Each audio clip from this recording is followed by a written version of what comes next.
alors rubrique musique comme ni ñu leen ko annoncé woon tout à l'heure tey jii nii Maxu di fi dalal kii di Malick Diabou Seck je pense que nekk na koo xam ne kenn dootu ko présenté ci milieu musique bu Sénégal daal dina yegsi ci plateau bi ñu daal di koy dalal Malick Diabou Seck nuyu nañ la. ñu ngi leen di fay asalaamaaleykum. maa ngi nuyu ñëpp ñu ñuy seetaan à travers chaîne bi nga xamante ne ñun askan wi ñoo ko moom. wax dëgg yàlla di nuyu tamit ñi ma fekk ñëpp ci plateau bi. mu nekk waxtaan yu am solo. alors maa ngi jéggalu nag xam naa ne yeewu suba gi moom neexut trop. ci artiste waaw dëgg la de. waaye xam nga booy liggéeyal askan moom. da ngay demee selon ñoom ni nga xamante ni moom lañ ko bëggee.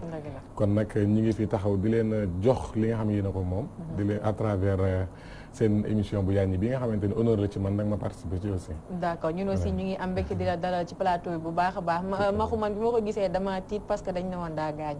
waaw xam nga ne ndeysaan dëkkal nañ ko fu ne quoi mais yàlla moom mu ngi noonu gëmul nelaw. sant yàlla te moom tamit croyant la ku gëm yàlla. sant yàlla sant yàlla dafa ne woon sax du tontu mais finalement tontu na parce que tamit moomul boppam dafa am ñu ko bëgg am ay mbokk également voilà donc Malick ñu ngi lay jaajëfal. donc li ma lay njëkk laaj également xam naa ni moom mooy laaj bi ñëpp di laaj. léegi dañ la gis nga c'est vrai que jullit ga c'est vrai mais ñu ngi naan est-ce que dafa bàyyi musique léegi est-ce que du musique religieuse rek lay def Malick mën nga ñëw ci li nga xam ni moom. laaj boobu parce que laaj boobu bari nañu. nga dégg tout à fait bon alhamdulilah Maxu maa ngi sant yàlla bon li soxna si di wax moom xam naa ne je passe rek parce que maa ngi toog ci plateau bi di wax en direct. donc li nga laaj noonu am na solo bu baax parce que musique dafa nekk loo xam ni. yoon la carrière la en fait gis nañ fi suñuy mag suñuy papa ku ci mel ni Youssou Ndour exemple la royukaay la d'ailleurs ma koy souhaiter un joyeux anniversaire démb loon anniversaire am père donc léeg-léeg nga jékki-jékki am benn yoon boo xam ni voilà am na cible am donc loolu di nga ko topp parce que vraiment ñun waruñu nangu ñu enfermer ñu fenn rek ne ñu fii moom du ngeen fa génn vous voyez parce que ñi ngay servir dañu bari car macha allah te damay lancer benn appel que ni lu ñu doon ay waykat nitu àddina am na fu ñu jógee kenn ku ci nekk am na fa bokk jullit la rax ci dooli di taalibe Cheikhul Khadim kon nag fonk ñëpp nag bëgg ñëpp këru diine yëpp ndax dem naa fépp damay dem fépp nag ba tey mais nag su ma amee chance ñu dénk ma liggéey bu am solo noonu wax dëgg yàlla dinaa taxaw nag jël sama temps def ci loo xamante ni du ma defantu te man naturellement du ma nit kuy defantu aussi. moo tax nag xam naa ne ñu bari dañ naan Malick Diabou mii kat léegi musique religieuse bii la topp ak Seydina Mohamed sallallahu alayhi wa sallam tant mieux parce que tey am na ñu bari en commençant par man en personne à travers ce livre bi nga xamante ni ki koy bind ki ko xaatim di doomi réew mi dëkk ci réew mi di sénégalais def lu doy waar def lu fi mësta am sax laay wax ndax jël livre bu toll nii 633 xasida def ko ci Seydina Mohamed sallallahu alayhi wa sallam sang-sang yi mënoon ko bind en arabe mënoon ko bind leneen làkk bu ñu xamul mu def ko en français ñëpp jot ci sama genre gi donc loolu dinaa ci taxaw aussi ma nit liggéey ci liggéey bu mucc ayib li ma bëgg mooy nga ñu wax ma un peu si sa liggéey donc si musique bi musicalement comme moom nga dooree ba duppee sa bopp sax Malick Diabou boo ko déggee rek xam ni ndaanaan ngam fan nga toll si liggéey bi c'est-à-dire boo mënee defe benn rappel si nombre d'album yi nga génne su fekkee ne am na ak fi nga toll si liggéey bi donc Malick Diabou Seck benn album dafa génneegu macha allah comme ni nga ko waxee léegi nag Diabou Seck bi la Saint-Louisienne ku ko dégg di nga mën a identifier kii fi mu jógee donc mu nekk lu am solo ñu nekk ci nag di liggéey def nañ fi benn album bataaxal ci biir album boobu ci laa invité woon sama papa ji Thione Ballago Seck mais après on a fait ay single yu bare puisque ni en milieu musique ñi ngi ci benn guuta maanaam côté album moom dafa xaw a yéeme trop dafa xaw a doy waar tu y mets autant alors que ni voilà productivité bi mu war a am du ko am donc plutôt gars yi pour marquer seen existence ñi ngi ci wàllum single yu bëri donc single yi attends j'en ai fait ak Gogo ak ay featuring yu bëree bëri donc ci biir yoon bi lii buñ ko ci génnee parce que lii ci yoon bi la bokk lii ñu nekk actuellement donc ci biir yoon bi la lii ñëw alors ñu nekk ci ba tey di ci def alors vidéo la boo xamante ni tey sama vidéo yëpp boo ma doon laaj tey bu ma gënal ci sama yoon carrière musique mais effectivement moom la parce que une vidéo qui a 7 millions de vues au Sénégal soppe na bareetul li nga ko fi dégg. une vidéo qui a 7 millions de vues. ci li alors loolu nag. doo woye wa xëy na d'accord am na solo mais nag ci liggéey bi de manière générale damay jaajëfal staff beeg. jaajëfal ñëpp. parce que dañ ko def liggéey bi nga xamante ne tey sénégalais yi ñoom ñuy vu wala ñu ne ci àdduna. ñoo ko xool gis ko. voilà est-ce que Malick yaa ngi def ay production ba tey bu ma ne mooy live ay soirée donc fan nga toll si loolu parce que c'est vrai que benn album nga def def ngay single. mais bare na lu la doon dégg ngay tourner est-ce que yaa ngi ci ba tey. ba tey yaa ngi ci lancé carrière rek. parce que carrière u artiste dafa am solo plan de carrière ñu koy rëdd. kaw seen gëj naa ci le 21 décembre daaw. destination Saint-Louis gëj naa ci parce que tey dañu nekk ci chantier boo xamante ni dañ koy teg step by step ndànk par ndànk. ñu ngi ci ay single yu ñu lancé ñaar yu ñu lancé loo xamante ni dafa jëm ci album. loo xamante ni dafa jëm ci ay festival ci réew mi ak ci bitim réew. incha allahu rabbi parce que tey fas yéene nañ fi musique religieuse di dem am ci festival ci àdduna ñu taxawal ko fa. tey vidéo bu mujj bi ñu génne yaa ngi gis traduction bi mi ngi nekk ci anglais. parce que yaa ngi ciblé maanaam ñun yeneen i xeet. xamle leen nag ñun li ñu am. xamle leen nag suñu diine kon nag boo ñu bàyyee xel tuuti di nga xam ni kon ñii seen cible maanaam jéggi na frontières yi. te bu ñu ñëwee yaa ngi insister si li nga xam ne moom mooy soppe na bi Cheikh Mohamed Abdallah Thiam. di président fondation Kër Rassoul. lan moo la jotale ak moom ba nga mën a tey jii liggéey bi nga siy liggéey parce que tamit gis nañu yaa ngi si ñaareelu single bi. li mu def. encore une fois waxoon naa ko sànq. dafa def loo xamante ne dañ koy saluer. dafa nekk nit koo xamante ne man dama ko fonk. te xam naa ni sénégalais it war nañ ko découvrir jéem ko fonk. ndax ku ne xam na ne foo mooy maye xaalis. boîte de nuit wala restaurant lekkukaay. wala leneen ak leneen bu la yàlla dénkee àdduna. car macha allah nga am ci. tey say oto. bu ñu rangaloo di dem yëpp weex tàll. moom ci liggéeyal jooju waaye rek lay nekk. Seydina Mohamed sallallahu alayhi wa sallam tey li mu am yëpp xam-xam beeg teraanga ji ko yàlla dénk mu tënk lépp ne man damay liggéeyal lii Seydina Mohamed sallallahu alayhi wa sallam def ko ci livre xaatim ko ngir xamal. ñi nga xamante xamuñu parce que réew journalistes yi wax nañ ba sonn. waykat yi way nañ ba sonn. théâtre kat yi théâtre nañ ba sonn mais la base xam nga mooy lan tout tànk yi faaw ñu xam. voilà. parce que gis nañ ko ni génne ngeen si déjà ñaari clip. est-ce que da ngeen am lu ngeen signé ak ki nga xamante ne mooy borom fondation Kër Rassoul lu leen lié ak moom tënk leen ba instant bi nii da ngay concentré wu ci livre bi rek wala dinañ la gis aussi ci yeneen instant bi. mbirum Seydina Mohamed de su ma seetaanee taxaw di signé ak doomu aadama moom. wax dëgg yàlla nag man war nañ maa xoolaat nag. wax dëgg yàlla nag am déet sëñ bi nag. am nga réew mi dañoo toll instant bi foo xamante ni waaw xam nga kaay ñu jël lu baax. kaay ñu jël lu baax. nga taxaw di signer au contraire. moi je suis quelqu'un bi nga xam ne damay sant yàlla pourquoi moi. lu tax mu doon yow. waaw mais loolu lu man kay damay sant suñu borom ndax bu doon question de day choisir ki dàq woy ci Sénégal du doon man. du doon man je suis le plus nul sinon l'un des plus nuls est-ce que c'est pas moi qui suis le plus nul donc bu doon lu ñuy seet la ci ku dàq way duñ ma jël bu doon day seet kan la gën xaritool du ma jël ainsi de suite bu doon day seet mais pourquoi moi kon nag man maa ngi sant yàlla xam ni kon suñu borom xëy na am naa fa ceex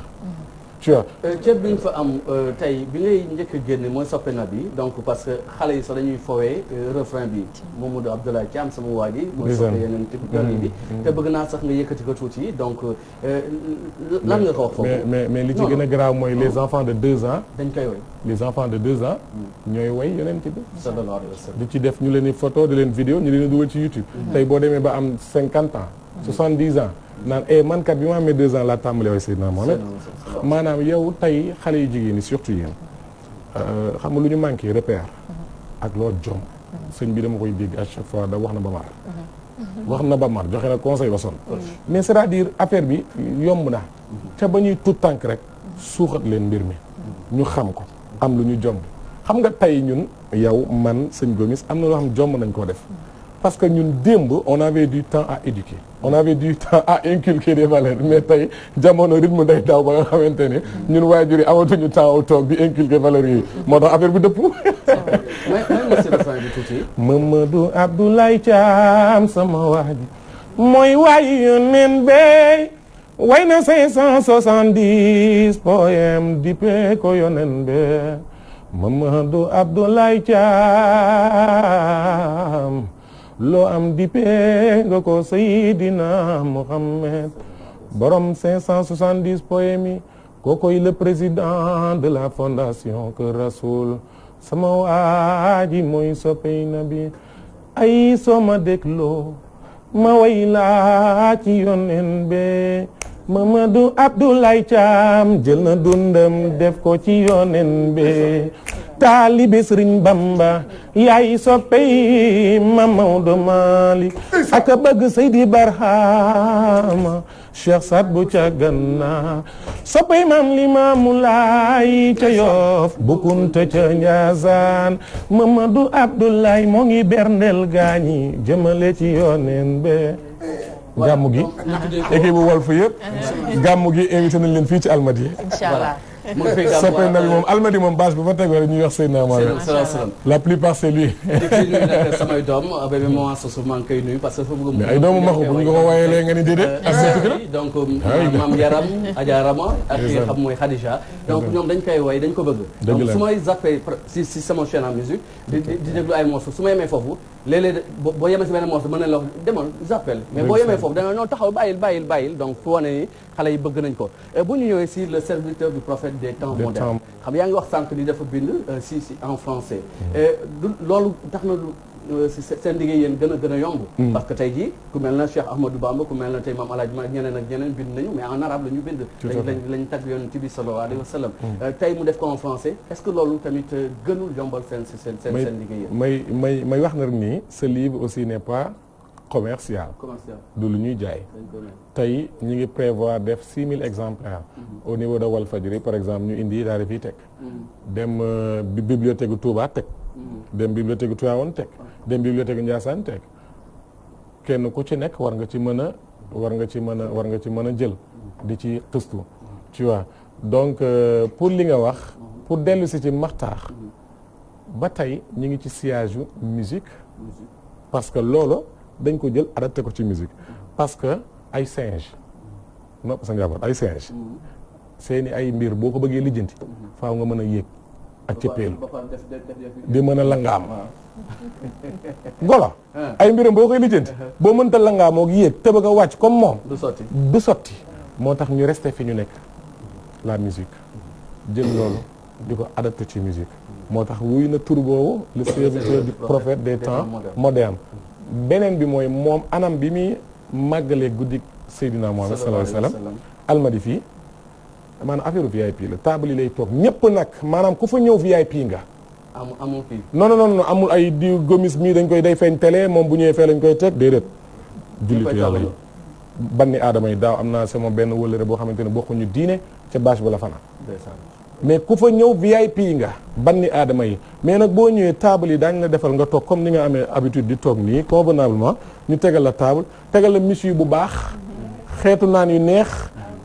waa amul xaaj amul seen te nag dërëmu ma sàmm du ca dem dërëmu ma dem du ca dem moom mooy yëkkati alalam def ngir nit ñi maanaam di mën a toog convenablement sama classe gi nga xamante ni man boo wootee ay base fee di fi tas du ma ñëw de xaw ma ko dama koo xam non xaw ma en fait xaw ma ko d'habitude tu vois donc c'est pour juste maintenir doomi aadama yi ci waaw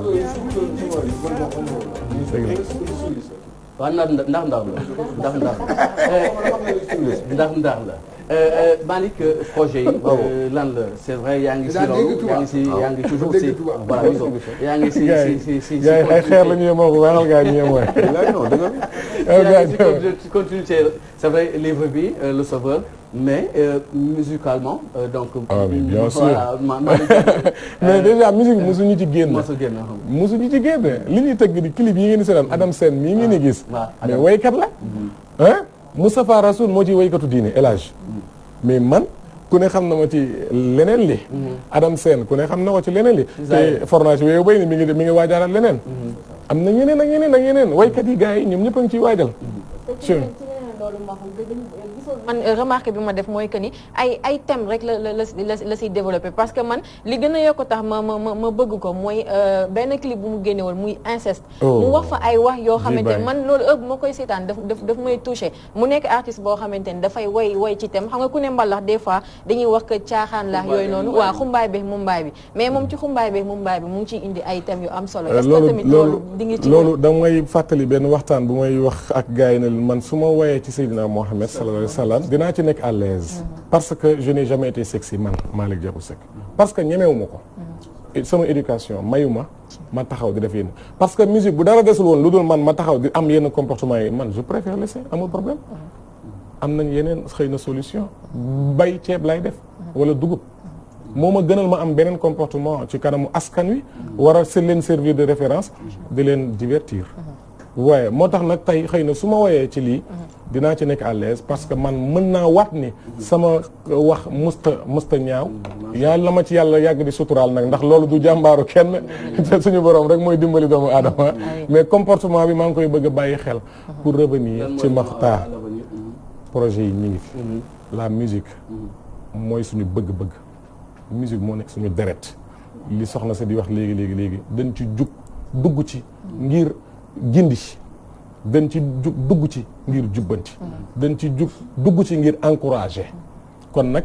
le 21 décembre incha allah rabbi destination Ndar suñu dëkk ba incha allah damay liggéeyal Ndar loolu moom waa Saint-Louis ko moom mais leneen li ci ëpp solo mooy avec ce projet fii laa toll fii laa nekk ànd ci gars yëpp incha allahu rabbi Gomis gëj ngaa dégg musicien sénégalais bu dem ci yenn festival yi nag wax dëgg yàlla représenté suñu réew mi nag grand nañu waxante dëgg nag da nga daan dégg gars yi di taxaw ci festival yi mag a mag yi di représenté musique sénégalaise tey nigériens yi ñi ngi seen musique mi ngi dem di développé tey nag daañu ko tëgg ci anam boo xamante ni c'est pas tellement excessif voilà di nga ko dégg te di nga ci yàggaay tuuti donc dañ ciy sóoraale ñeneen pour ñu mën a dégg pour buñ fa waree mën a yegg di leen ko tëggal ñu mën ko xam mën ko décortiquer sama objectif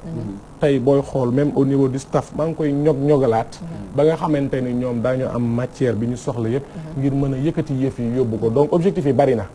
objectif bi bii mi ngi liggéeyal Seydina Mohamed sallallahu alayhi wa sallam mais bii mi ngi liggéeyal musique sénégalaise pour que aussi mu dellu fa ko mag ñu baax ñu la ciy xaar bu baax a baax Maxu ñu ngi lay remercier voilà ñu bàyyi ko le mot de la fin lan ngay tàggoo sant yàlla di sant suñu borom bu baax ci Sénégal parce que diine buñ koy négliger diine li muy lijjanti ci réew mi bari na bërki dee moo njaay exemple ay kilifa maanaam ñi gën a xawee ci réew mi diine leen lijjanti kenn sañu tabañ ndax askan yëpp a ngi lay xool diine dafa nekk lu doy waar maanaam mënut a nekk ci suuf diine dafa féete lépp kaw donc encore une fois de plus damay sant suñu borom xol yëpp ànd di encourager sénégalais yëpp nii ñu àndee daal léegi nga gis yeneen yi naataange de. incha allah yeneen i mbégte. merci infiniment à tous les plateaux techniciens yi et tout merci beaucoup. merci amoon nañu mbégte dalal la ci plateau bi Maxu ñu ngi lay remercier bu baax yow tamit. jaajëfal la di nuyu sama yaay si Thiawane. Adja Soso Thiam ñu koy ñaanal yàlla guddal fanam may ko wér. di nuyu tamit ñi nga xam ni ñoo ñuy bàyyi xel saa su ne. rawatina nag Cheikh Mouhamed Abdallah Thiam soppe na bi di président fondation Kër Rassoul di suma frère aussi mais di sama kilifa également. ñu ngi leen di jaajëfal di leen dig daje